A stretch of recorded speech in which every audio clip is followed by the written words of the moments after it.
Hi friends, welcome back to our channel double டமாக்கா. இங்கே வந்து இஸ்லாமிக் நியூ இயருக்கு வந்து நமக்கு லீவ் கொடுத்துருந்தாங்க. அதுக்கு தான் நம்ம வெளியே போயிருந்தோம். அதுதான் எங்கேன்னு பார்க்க போகிறீங்க. இப்போ மார்னிங் பிரேக்ஃபாஸ்ட்டுக்கு வந்து இங்கே குவைட்டோட தேசிய உணவான குப்பூஸும் கூடவே அம்மூஸும் சாப்பிட்டுட்ருக்கோம். இது வந்து ஒரு பட்ஜெட் ஃப்ரெண்ட்லி பிரேக்ஃபாஸ்ட் கூட. ஒரு 1 kg வந்து வாங்கினா நமக்கு வந்து 2 நேரமே யூஸ் ஆகும் இந்த அம்மூஸ். அதுக்கப்புறம் திரும்ப ஒரு 50 பில்ஸ்க்கு குப்பூஸ் மட்டும் வாங்கினா போதும். என்னோட பிள்ளைங்க 2 பேருக்குமே இது பிடிக்கும். அதனால் அன்றைக்கி ஈஸியாக இந்த பிரேக்ஃபாஸ்ட் பண்ணிவிட்டு அதுக்கப்புறம் கொஞ்சம் ஸ்நாக்ஸ்லாம் பேக் பண்ணிவிட்டு நான் வந்து ஆஃப்டர்நூனே நம்ம வெளியே கிளம்பி போகிறோம். ஏன்னா கைரான் சிட்டிக்கு போகிறோம். அது கொஞ்சம் நமக்கு தள்ளி இருக்குது. அதனால ஆஃப்டர்நூன் கிளம்பலாம் அப்படின்னு.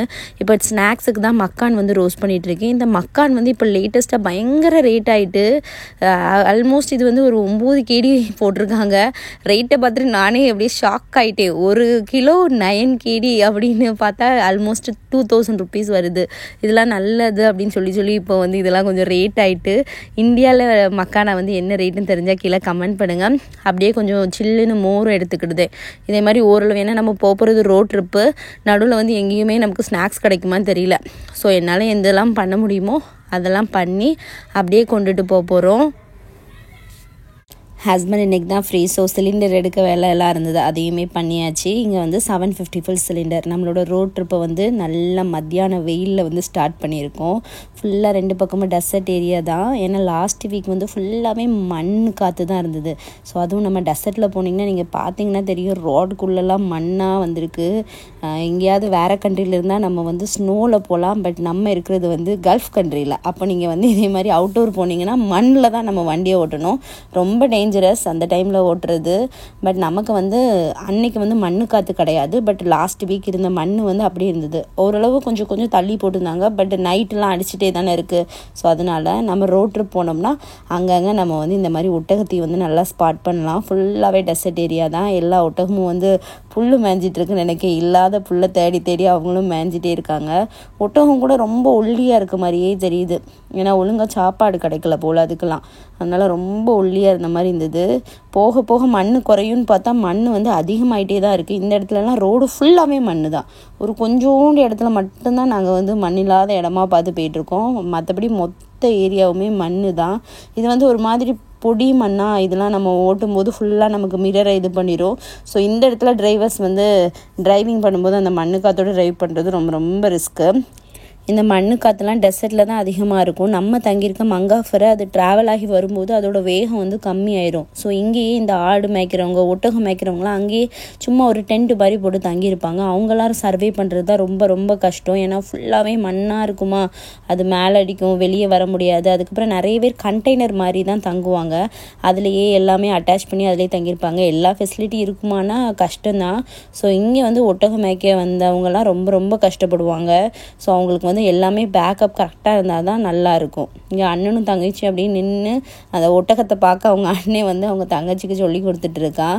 ஒட்டகத்தெல்லாம் பாரு அப்படின்னு. வேறு ஆடு மாடுலாம் ஒன்றுமே பார்க்க முடியல, ஃபுல்லாகவே ஒட்டகமாக தான் இருந்தது. ஸோ நாங்கள் வந்து முடிஞ்ச அளவுக்கு ஒட்டகத்தை பார்த்துட்டே நம்ம வந்தாச்சு. இந்த ஒட்டகம் வந்து நல்லா நம்ம படத்தில் பார்க்குற மாதிரி நல்லா எனர்ஜியாக இருக்குது.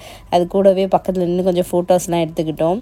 ரொம்ப வெயிலாக இருக்குது, எங்கேயுமே போக முடியல அப்படின்னா இப்படி ஒரு பக்கமாக டெசர்ட்டு, அப்புறம் சவுதி பார்டர்லாம் உண்டு, அங்கெல்லாம் வண்டி எடுத்துகிட்டு போயிட வேண்டியதுதான்.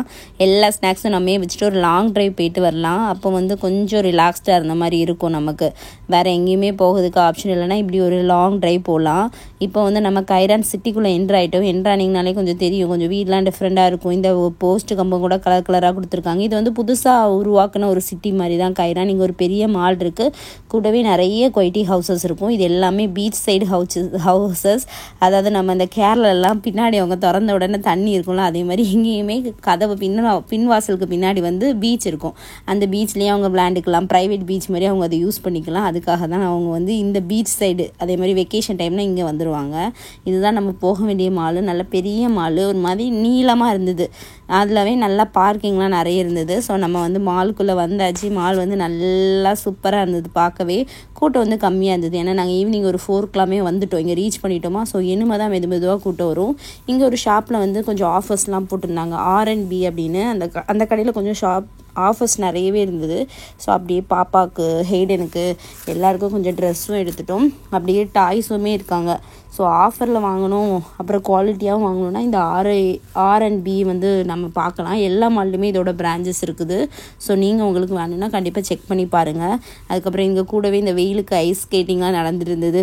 பிள்ளைங்கள்லாம் நல்லா ப்ரொஃபஷ்னலாக பண்ணிகிட்டு இருந்தாங்க. ஓரளவு ஐஸ் ஸ்கேட்டிங் பண்ணுவாங்க. இங்கே உள்ள பிள்ளைங்க நல்லா ஸ்விம்மிங் பண்ணுவாங்க, எல்லாமே பண்ணுவாங்க. ஹெய்டனுக்கு போக ஆசை, பட் அவனுக்கு தெரியாது. ஸோ நெக்ஸ்ட் டைம் பார்த்துக்கலாம் அப்படின்னு சொல்லிட்டு அங்கே பார்த்துட்டு வந்தாச்சு. அங்கங்கே உட்கார்றதுக்கு நல்லா சீட்டிங் ஏரியாவும் கொடுத்துருந்தாங்க. ஸோ அங்கங்கே உட்காந்து ரெஸ்ட் எடுத்துக்கிட்டோம். அதுக்கப்புறம் ஏதாவது ஒரு கடையில் போயிட்டு ஷாப் பண்ணிக்கிட்டோம். இந்த மால் இப்போ புதுசாக கட்டியிருக்கு அப்படின்னால நல்லா கலர்ஃபுல்லாக இருந்தது.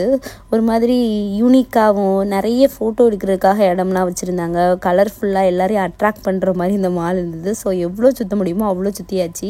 மேலே கீழேன்னு திரும்ப போயிட்டு இங்கேருந்து அந்த பக்கம் வர, அந்த பக்கம் இருந்து இந்த பக்கம் வர நல்லா நடந்து நம்ம எல்லோரும் டயர்டாயாச்சு. நம்ம வீட்டுக்கு கிளம்ப வேண்டியதுதான்.